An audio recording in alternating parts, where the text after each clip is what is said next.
This is the goal for my today presentation is to show how easy remote memory access could be when you use the proper software environment. But before we jump to the topic of this presentation, I have to make sure that you are familiar with one of the technologies we are building on. So please, next slide.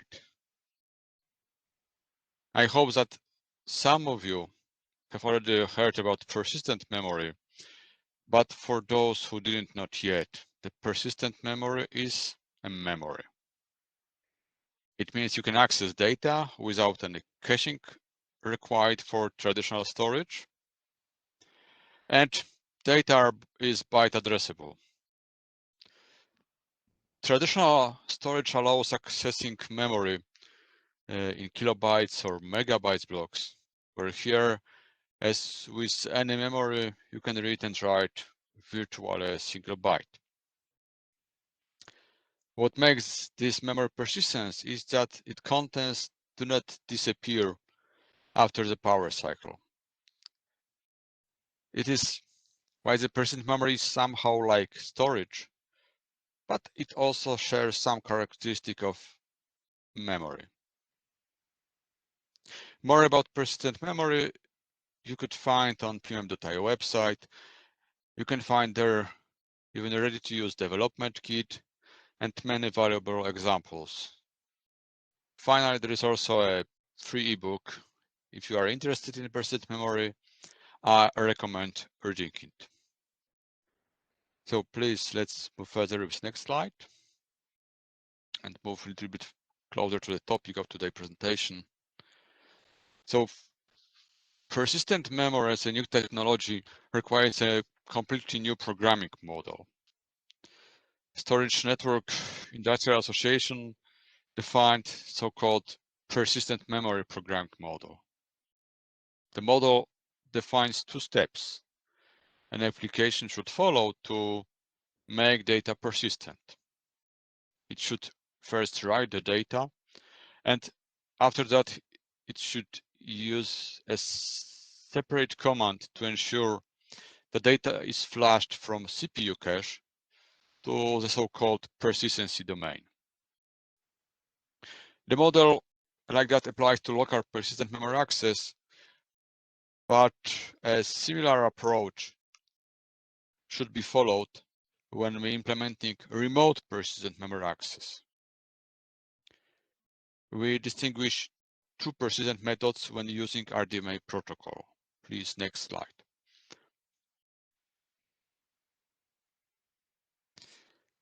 The first one we named the Appliance Persistency method, in short APM, and it can only be used when the RNIC can write directly to the persistent memory, as it is shown on the picture on the top of the slide. So we write to remote memory first with RDMA write verbs to deliver the data. And as you already know, most probably the RDMA write response only tells that application that the target NIC has sent the data to finite storage location, but it doesn't indicate to the application that the data has made it to the persistency domain. And as it is programming model state for local approach, in this case also the application will need to execute a flush to ensure that the data has been moved to the persistency domain. So how do you issue a flush across the network? Well, with existing RDMA protocol, the RDMA read is used for that purpose. The RDMA read forces any write data to the persistent domain before RDMA read can proceed. This solution based on the ordering rules of both RDMA network and PCI bus. Next slide, please. But what happens when RNIC cannot write directly to the persistent memory and data are only pushed from the network interface to CPU cache. This is a default behavior on the Intel server platforms with Intel Direct Data I/O technology enabled.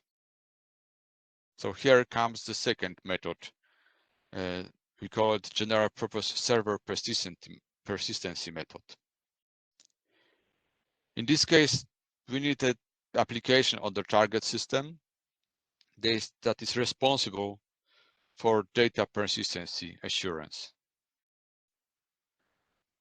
As you could see in the picture, the write operation, the one on the top, must be followed by the send operation, where that send operation delivers to the target node the list of memory areas to be flushed from the CPU cache. The target node application evicts all listed memory areas from cache and send back a replay informing that the data are stored securely. Next slide, please. So with existing RDMA technology, we do not need any new things to work with the remote persistent memory. We could read and write remote persistent memory in the same way as we do with DRAM. The only difference is a situation when additional steps are required to ensure remote data persistency. There is so-called memory replacement extension annexed to IBTA specification, and there's also ongoing work in IETF that add native support of Rpma to RDMA protocol. The new verb flush is defined here, the verb that enforces flushes operation on the remote node. But we do not need to wait for that. We could use remote persistent memory with the RDMA stack that is delivered nowadays with every Linux distribution. So please, let's move to the next slide. There are many ways, as you could see from the picture, to access remote persistent memory in the Linux environment. libfabric, libIB verbs, and also kernel modular RDS provides suitable API. But what we find during our journey to build some kind of ecosystem of remote persistent memory, many potential users are still not familiar either with libfabric or RDMA protocol, and they find this interface very difficult to use in the application. And this is where the library that we are developing comes, the Remote Persistent Memory Access Library, in short, librpma. The library has been built especially for those who would like to use remote persistent memory in this application, but do not have enough knowledge about RDMA protocol and still uses some traditional TCP/IP-based, for example, applications. The library, we think, provides an easy to integrate memcopy-like API with minimum dependencies to other components, and the API of our library going to hide the RDMA complexity, but still give some considerable flexibility on how persistent memory and RDMA can be used together. Next slide, please. Yeah, when we look at the Rpma API, there is a couple of functions that is responsible for connection management, like establishing connection, monitoring, and shutdown. There's also the most important part for remote memory access, including reading, writing, pushing, and atomic write operation. There is also API to support messaging between two peers. Some of this work, as you could see, this light blue is just reuse of some or the confirmed design work, but with new API. There is also support for memory management and also key exchange between two nodes. The library is prepared to be easily integrated with mechanisms like select and epoll or similar kernel mechanism for scalability. And finally, the design of the library is prepared to be extended easily later with new coming RDMA verbs like atomic write, verify, or flush. Next slide. And I want to briefly show you how easily you can perform Rpma transfers using the Rpma library API. In this example, we just transfer a kilobyte of data from the initiator node to target node.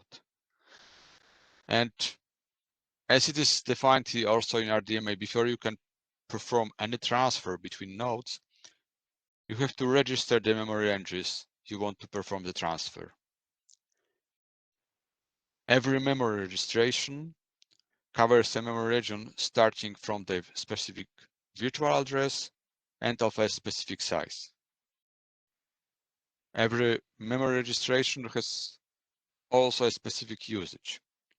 In this case, the memory registration on the initiator node, on the left-hand side, will be used as a data source, whereas the memory registration on the target node will be the data destination.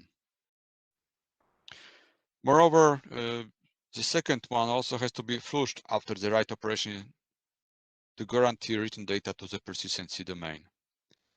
We mark it with flushable flag, and in this case, we indicate that it will be flashed to the persistency.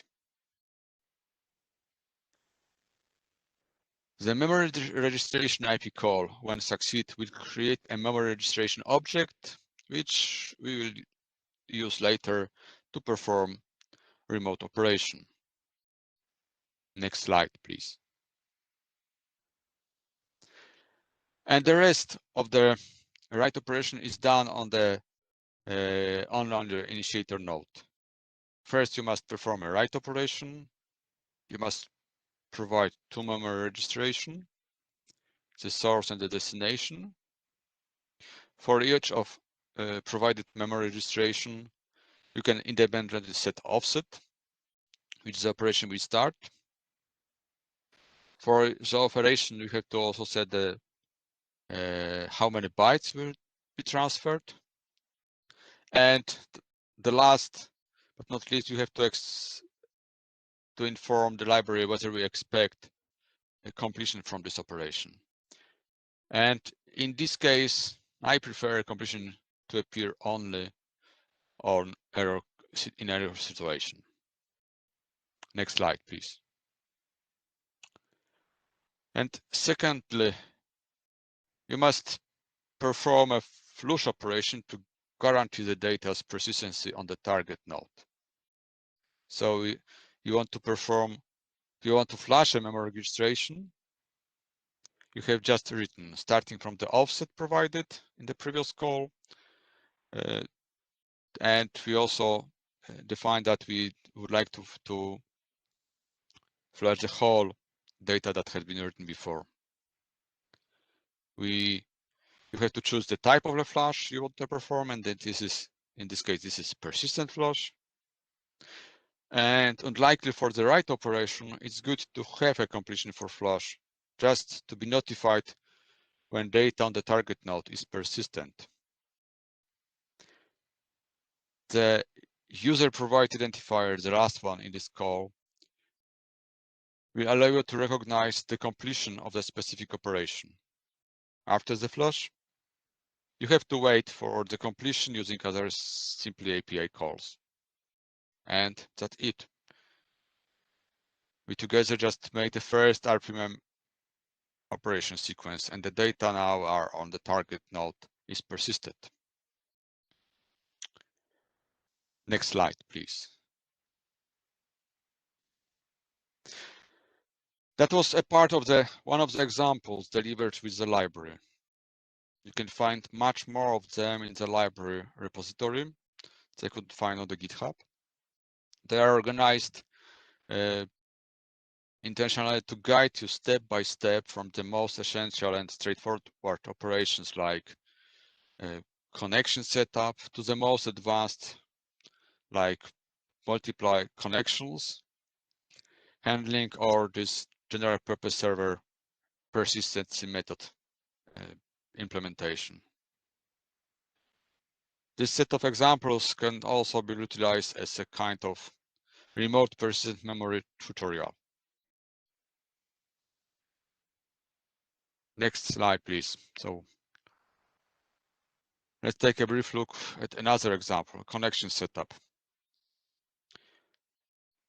Before we do anything with memory registration or connection, we have to build some common abstraction. We call it a peer.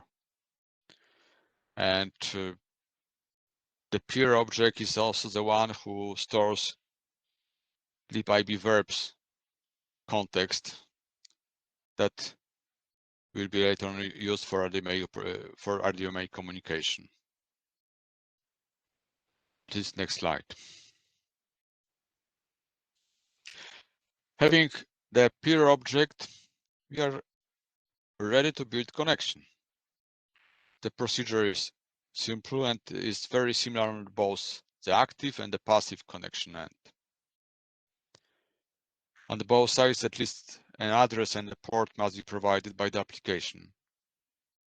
The application could use the default connection parameters or adjust them before the connection is established.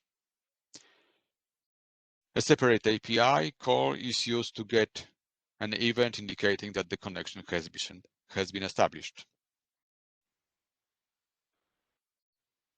Next slide, please. So as I mentioned, the one of the goal of this library is to improve the remote persistent memory usability.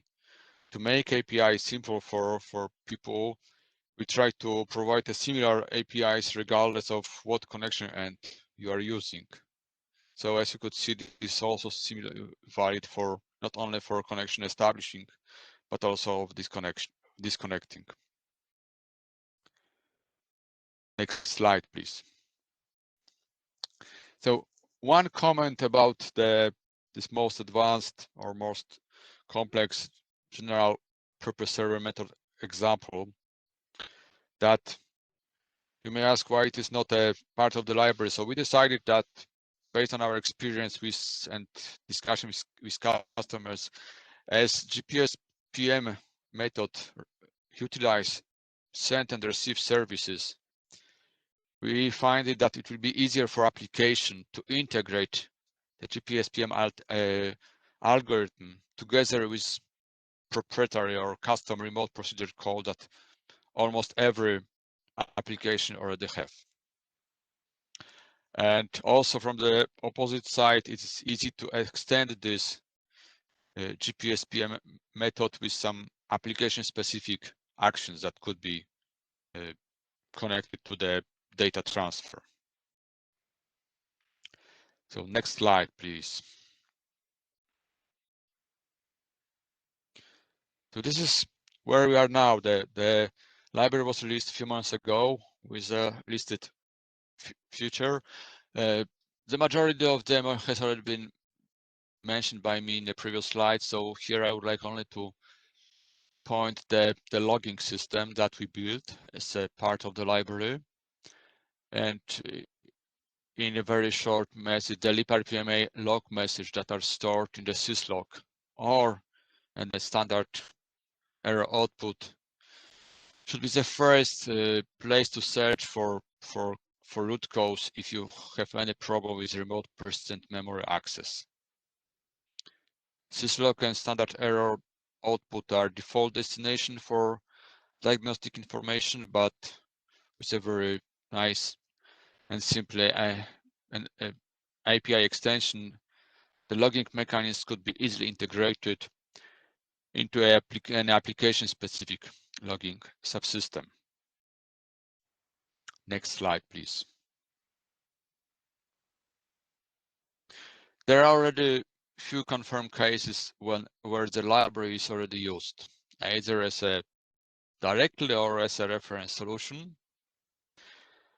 So the library API is stable, but it is still open for potential adaptation based on user feedback. There's still ongoing work to extend the example sets, as many people have identified them as a, I would say, most powerful way to how to use remote persistent memory. And this is one of the purpose of this library also, not only to provide the binary components, but also help to people to understand what is the proper way to use persistent memory. Next slide, please.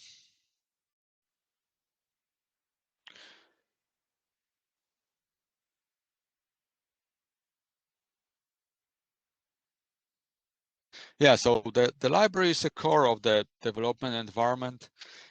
We promote as a persistent memory development environment.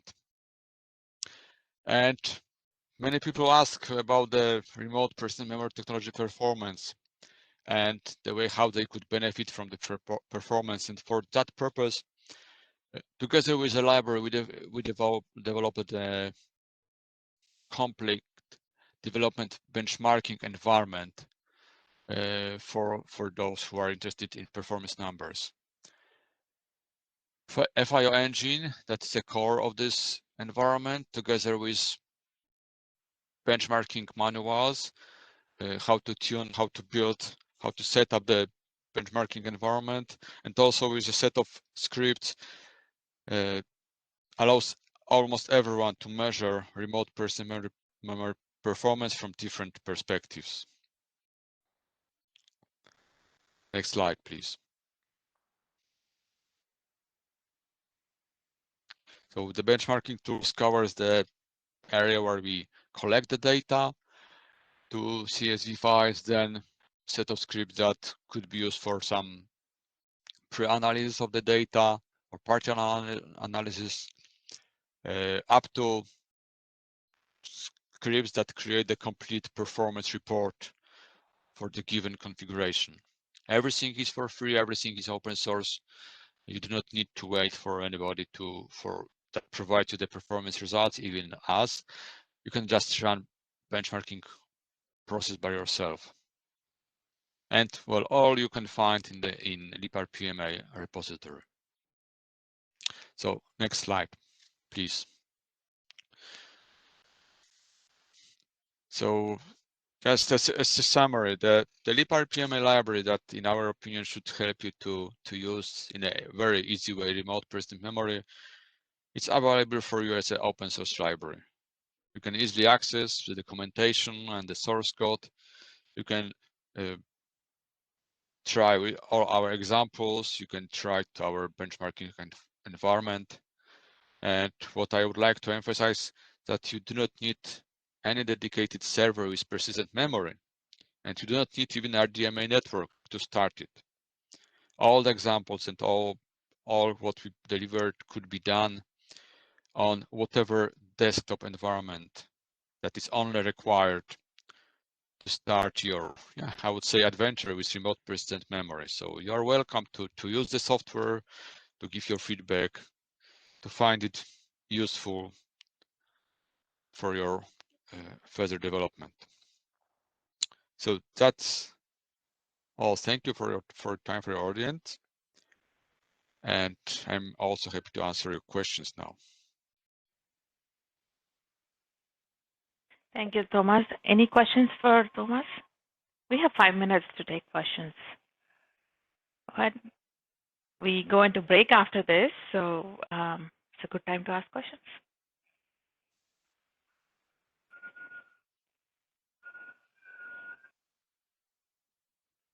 Okay, do you support crash consistency? One question came through. Tomasz? What do you mean crash? Well, in this case, if we talk about the consistency, we ensure with our library that if you receive the completion of the flush operation, then the data are secured in the persistent memory. Before that, well, this is well, I say undefined state. So this is also the way how we promote to build the application with upgrade of the data and then followed by atomic operation to confirm this update.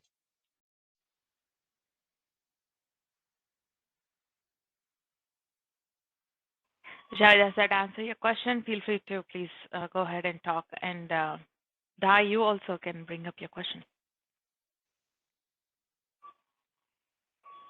So I'll get started if folks want to chime in. Do you have usage model examples? Mm-hmm. Yeah, so basically the library, we have several examples when we see the potential of mainly not even the library, but remote persistent memory as a technology at all. So mainly what we see now, the all types of acceleration of remote storage access, when the persistent memory could be used as a cache for that traditional storage, and all possible latency sensitive remote workloads could benefit from the libraries and in general from RPM as a technology.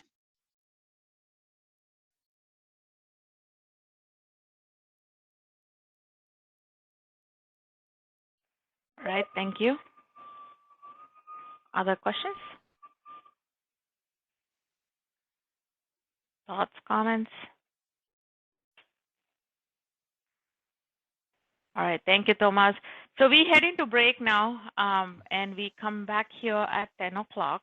In the meantime, I put in the chat window survey to our day 2 sessions. Please take a few minutes to submit your responses. It will be very useful for our next year planning.